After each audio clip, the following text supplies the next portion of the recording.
Welcome back, everyone. Friar Tuck here. This is my epoch. Okay, so you guys just watched my live stream. I told you that I'd be putting a couple of videos out, and one of the videos I said I was going to put out is the right-wing woke mob.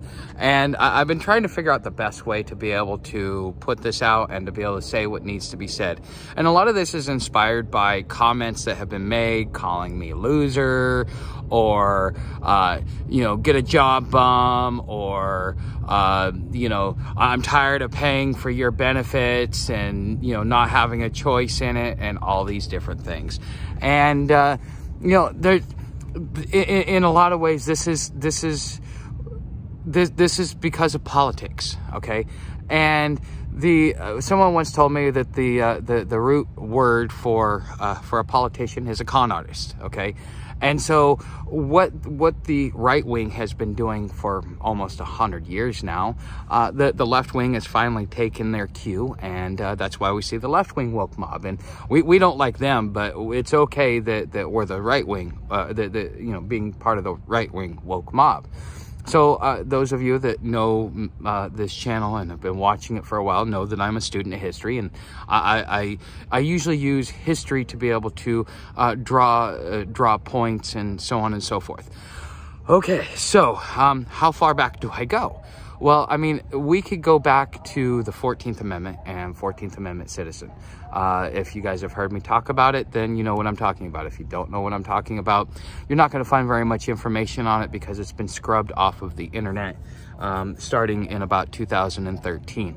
Okay, and to be able to find a lot of the knowledge that I've learned over the years, most of that's been scrubbed because the more informed, the more educated you are, the more you understand how the system is geared against you in multiple ways, the more that you will the more you become a rebel. Okay, and so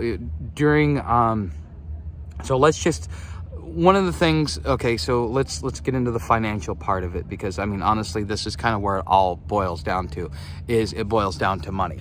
And back in the United States has actually declared bankruptcy multiple times in its history. The Constitution was created out of bankruptcy because we were originally the Articles of Confederation, but we couldn't pay our war debt, and because we couldn't pay our war debt, our creditors, the ones that loaned us the money to be able to win the war, well, they wanted their pound of flesh, and they wanted to make sure that they were going to get their payment. And so therefore we had the Constitutional Convention. They were originally supposed to go there and fix the Articles of Confederation, which would have needed only about 2 changes, and it would have been perfectly fine. And I think we would be a much different country now. But instead you had loyalists and royalists that were masquerading around as Federalists, and then you had the true Federalists that were trying to put a stop to the plan that was put into place over 200 years ago. Okay, because this is the thing about the wealthy elite is that they play the long game. They are going to do this over generations. They're not going to do this one at a time. Okay, and so as the Constitution was created out of bankruptcy, so was our money system changed in the 1930s. Most people are familiar with House Joint Resolution 192. Under that resolution, Congress decided to no longer use gold and silver as money for all public and private, for public debts, and they decided to go to legal tender. Okay, and this was part of the whole bankruptcy thing. I mean, our politicians, they're too busy spending other people's money, blaming it on other people, and then letting us fight it out amongst each other because they're too busy turning us against ourselves, instead of allowing us the opportunity to see what's really going on and hold our politicians accountable. And even myself, for many years, I was caught up in it as well, because politics has become more of a religion than a way to be able to discuss ideas and the way that you view the world. I mean, it's become a religion, and the longer that this political system goes, the worse that it gets. Okay, so There may have been a politician way back when who said, oh, yeah, your tax dollars, yeah, they're paying for all these benefits. We don't want to pay for these benefits. You know, it's a redistribution of wealth. Okay, well, that's a bunch of horse shit, and it's not true. I can tell you that because I have practiced the free man lifestyle. I lived it for many, many years. Since I've become homeless, it's kind of, I've kind of had to put a lot of that to the side in order for my own survival. But that's kind of the way the system has changed and become malicious towards the average individual being able to support yourself, okay? I mean, the environment to be able to start a business is, it's not there anymore. Anybody who's starting a business is going to have 10 times harder time than I did in 2015 when I started my business. And, you know, and I ended up losing it because of incompetent politicians, you know, trying to line their own pockets and to rile up their base so that they could get them out to vote so that they could win and retain their power. Okay. And that's really what's happening on the right. And it's been happening on the right for quite a long time, just like it's happening on the left. Okay. And both are wrong. So here's the truth of the matter. There are people out there that will say, you know, that you're getting back more than what you put in. And when it comes to taxation, and that's not true. Okay.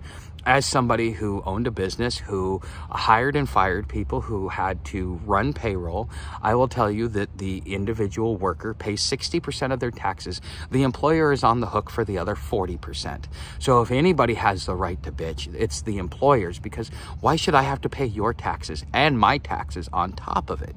I mean, that's really, if anybody has a skin in the game, it's business owners. And business owners, you know, in order to be able to make the money that they make, they just, and to be able to have the expansion that they make, it's just a necessary evil in the sense that, you know, insurance is that necessary evil. And I'm kind of glad I had insurance at one point in time, because I burned a $10,000 floor because my business partner and I ran into the ground. Starting in 2018, people just, it's not that they didn't want to work, it's just that they knew that they were worth more money because there were more jobs than people. Okay, and so people wanted $15 and $20 an hour to push a broom, and because I'm competing against border jumpers, I can't charge more than 15, whereas they're charging 7 to 10 a man hour to come and do the same thing that I'm doing for 15.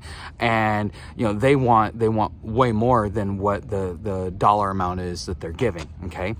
All right, so that's the first thing. So when you do your tax refund, there's no redistribution of wealth. Okay. Mostly because you're getting your 60% back plus the 40% that the employer put in. You never get back more than what you put in. The system is not designed for that. They want to convince you of that so that they can turn one part of the population against another part of the population. This is propaganda, okay? The next thing, okay, so part of what happened during the bankruptcy of 1935, and just like what happened with the Weimar Republic, is that they had to figure out a new way to collateralize the debt. Well, because of the 14th Amendment U.S. citizen, you and I and every American and anybody who is a U.S. citizen, including these immigrants, are now collateralized. I have heard, you know, just through the grapevine, nobody knows the exact numbers, but it's something like the Universal Postal Union puts $1 million in an account, or 1 million credits in an account as a way to be able to buy the national debt. I don't know all of the particulars about that, because it was something that I realized just it was more complicated than I wanted it to be. But the essential thing is this is all accounting. Okay, that's why I listen to Popular Preparedness, because you know, he's an accountant by trade, and so he therefore understands this. And when you're born and that $1 million is put into an account, and the government takes that money and spends it and uses it as a way to be able to take care of you, in the end, you only get about 30% of that. Well, the government keeps 70% of that. Okay, this goes into trust law. Okay, and that's something that you're going to have to really understand on your own. All right, so with that happening, when you go and you collect benefits, and you go and you collect this and you collect that, well, all you're doing is drawing on the account for your basic upkeep, because slavery never ended. It just changed to a different way in which it is being practiced. Okay, and with that being said, Sorry, my brain is going in 50 million different directions. All right. And, you know, so therefore, when I collect food stamps, when I collect unemployment, when I collect Social Security, when I collect all of this stuff, I won't, all I'm doing is I'm drawing on the international bond that I was sold off to, okay? And so that's less money that the government gets to keep and more money that comes back to you. Because, I mean, if you're being sold into bondage, sold into slavery, I mean, China owns part of us, Russia owns part of us, the whole world owns an American. We are the world's slaves, okay? And it is what it is, all right? And so to tell me that I'm taking your tax money and I'm using it to be able to take care of myself, and you're tired of paying taxes, again, propaganda. Second thing is in the 1980s, Ronald Reagan, one of the things that he did, I thought it was one of the greatest things that he probably did during his 8 years of presidency, is he wanted to see a more efficient way to be able to spend government taxes and to make the government more efficient, which, I mean, that's what we want our politicians to do, to make it more efficient so it takes less resources to be able to reach the same goals and to be able to have success in the goals in which we have. Well, after about 2 years, the study comes back and it comes to find out that that not a single dime of your income tax or my income tax ever goes towards the federal budget. If you read a book, it's called Fruit from a Poisonous Tree. It actually talks about where it goes. It goes into a trust that is based out of Puerto Rico, which is governed under foreign law because it's U.S. territory. It's not a state. That's part of the reason why they don't want Puerto Rico to become a state. They do it to be able to do a rally cry, but in all, they really don't want it to happen to be a state, okay? Because then the laws change. It's governed under state law, which still holds the remnants of common law, all right? So if not a single dime of your taxes ever makes it to the federal budget, you know, it goes into a trust and is held there for 365 days. And at the 366th day, that money is considered abandoned and goes to a private entity called the Internal Revenue Service. Just like the Federal Reserve is private, so is the IRS, okay? And, you know, this all was started in the 1930s and finalized in the 1950s with the IRS, okay? So again, how are you paying for me? It looks like I'm paying for me. It looks like the fact that I had value and I was able to be sold out on the international market, that I'm paying for me. So every dollar that I get from government services, that's actually mine to begin with. They are, in a lot of ways, the government is robbing you and convincing you that you're robbing the government and that you're robbing your fellow man, which again is propaganda. And so all of this has been propagated down through the last many decades so that those on the right can sit there and call me a loser and tell me to get a job and tell me that they're tired of paying their taxes to support me, which all of that is false. It is used as a rally cry to be able to get the base to be able to vote, because nobody wants to have their money taken from them. I wouldn't want my money taken from me to pay for somebody else. So, you know, there's a lot to it, and this is just the basics. This is the tip of the iceberg. If you really want to find some of this information out, one, I'd recommend reading the book, Fruit from a Poisonous Tree. The other thing that I would recommend is do some diligent research, and you're going to have a lot harder time finding the information now than you would have 10, 15 years ago when I got into this stuff, okay? And there's a reason why they scrub it. It's not that they don't want, they're not committing fraud because the information's public. They're just trying to bury it in a place where most people don't look. Now most people are looking on the internet. They don't want it there. They want it in written form in a book, okay? Because if it's in a book, if it's in writing versus being on the internet, well, it's much harder because who reads books anymore, okay? So for all of you that are out there that are part of this right-wing woke mob, you know, you should do some research and quit regurgitating what some con artist is telling you and actually believing what these con artists are telling you, because again, they are con artists. Their whole job is to get you riled up and to motivate you to vote for them so that they can keep and retain the power in which they have. Okay, that's just the way the system is set up. You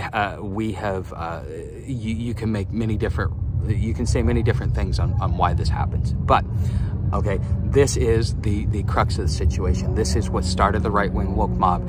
And so now, instead of, you know, being compassionate towards our fellow human beings, we're being militant towards them for these reasons. So thank you for watching. You know how to help the channel. Become a subscriber. Come on over to Patreon. Become a member over there. That's how I become self-sufficient, so I don't have to sit there and worry about